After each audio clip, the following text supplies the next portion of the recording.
Guys, good evening. It's I don't know what time it is. It's about 9 o'clock in the evening in UK, and I wanted to quickly just give you a little update about what's happening. So earlier on today, you may have noticed that I posted a picture regarding this cup and handle pattern, which is kind of like invalidated the head and shoulders. So if you look at the head and shoulders would have been this pattern here, right? But it invalidated it. So because of that, we're going to move, and I'm personally thinking this is more of a cup and handle, which is actually a very bullish.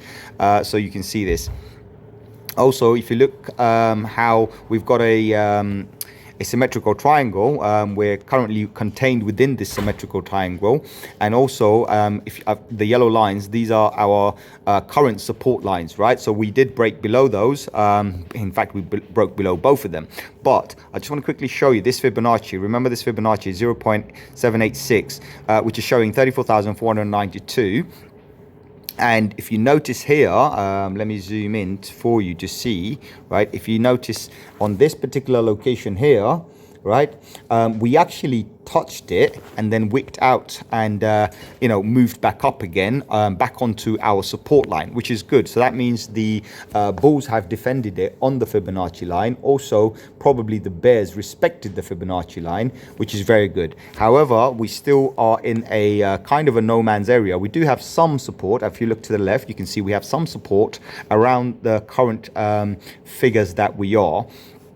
But I don't know. I mean, right now we did open up one candle, but if you look at carefully, if you look at the wick on the top of the candle, right, just here, it's actually showing more on the bearish side. Means the bears have a lot more control on this particular hour. About 8 minutes ago, they did kind of push it back down. We have to actually now see if the bulls have enough control to bring it back up, and then if we can move back upwards, right? So let me just show you what I'm expecting currently. So let me change this color 1 second. So what I'm expecting currently is for us to at least try to break above this line. If we can break above this line, come down here and then move back up, I will be trading around this particular line here.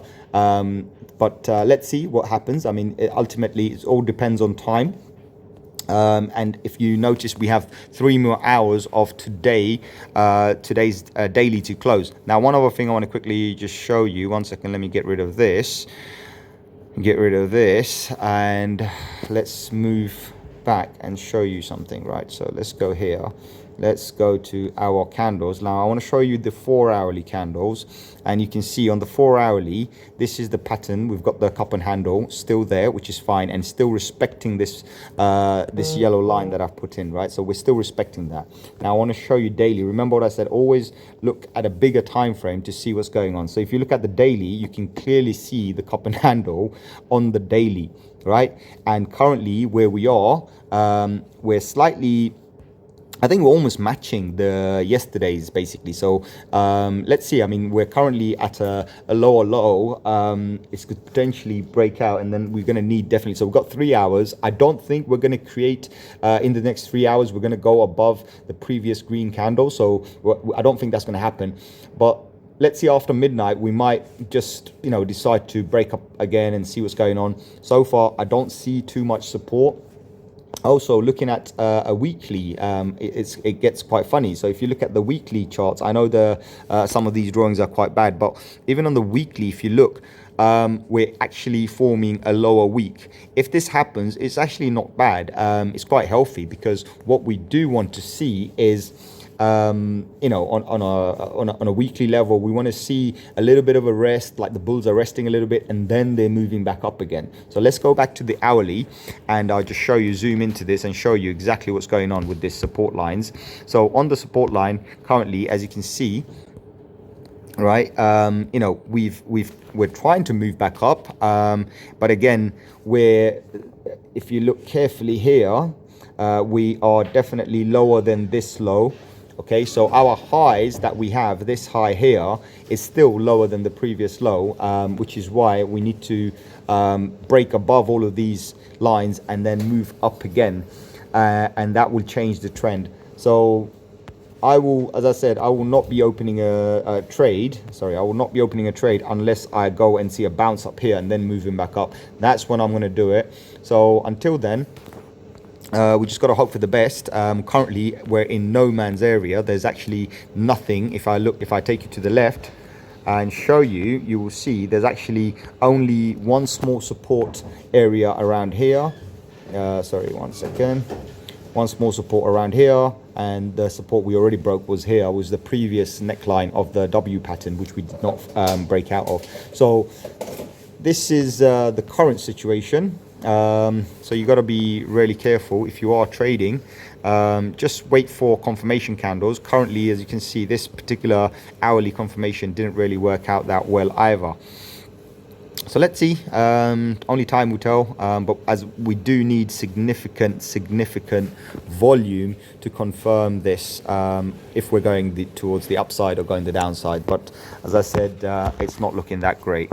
Also, sometimes it's better to, if you want to see exactly what's happening on the hour or on the minute, you can go to the minute or the 15-minute or the 5-minute candles just to have a clear view.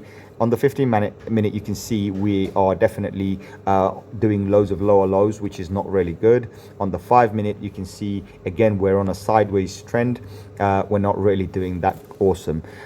So, you know, for me, I always follow the hourly or the 4-hourly for me to actually decide what I'm going to do, if I'm going to open a trade or if I'm not going to open a trade. But again, just as much as this particular candle looked bullish around here, where the bulls have pushed it back up and kept it green, which is good. But when I look at this and I see an hour just opening and you know, 13 minutes past the hour, and it looks like the bears have been pushing it down, it could easily be a failed candle again. But then again, anything could happen, right? You know, Bitcoin changes its and decides to go any direction. Also, while we're here, I want to quickly show you one other thing as well. This is really fascinating, right? So normally Ethereum, so recently I've noticed how Ethereum follows the Bitcoin, but right now if you look at the pattern, it's not really doing much. On this particular one, you can see that the support line we had was at 1153, so I put a red line there. Also, the Fibonacci line is here as well, right? So we've got the Fibonacci level here, which is the one showing the 0786 Fibonacci. But interestingly, it's actually been trying to go back above. I think Bitcoin is preventing it, but ultimately, if you look carefully, the drop we had, the percentage drop we had, so on Ethereum we had a so currently showing at 8% drop, whereas on Bitcoin, sorry, one second, watch list, on Bitcoin we had 9%, right? So it's not entirely following it. Ethereum is actually pushing away from Bitcoin, trying to do its own thing. So you know, let's see what happens. Ultimately, you know, with Bitcoin being the big market cap, it does actually, the pressure does fall on all the altcoins. But currently, as long as we stay around this yellow lines, we can't decide whether we're going to go down or up. As I said, as long as we don't break the bottom yellow line, we'll be fine. And if we break the top yellow line, we need to confirm it and we can go up. So other than that, guys, I'm going to leave you with this one, and please like, subscribe, share with one another. It's very important. But other than that, I'll catch you on the next one, and I'll keep you guys updated as I can. Thank you. Take care.